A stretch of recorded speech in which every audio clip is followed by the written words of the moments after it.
中共當下內部權力博弈的焦點莫過於習近平的連任問題。這場對壘中，一邊是習與其心腹親信，另一邊則是他的政敵。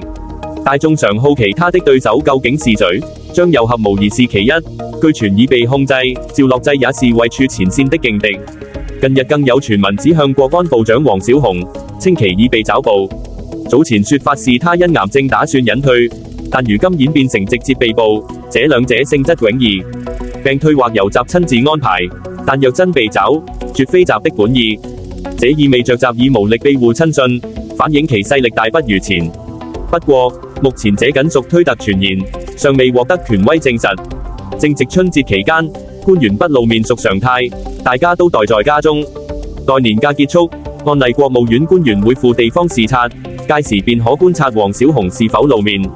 若他照常出現，全民便不攻自破。中共的權力內鬥向來撲朔迷離，不到最後難見分曉。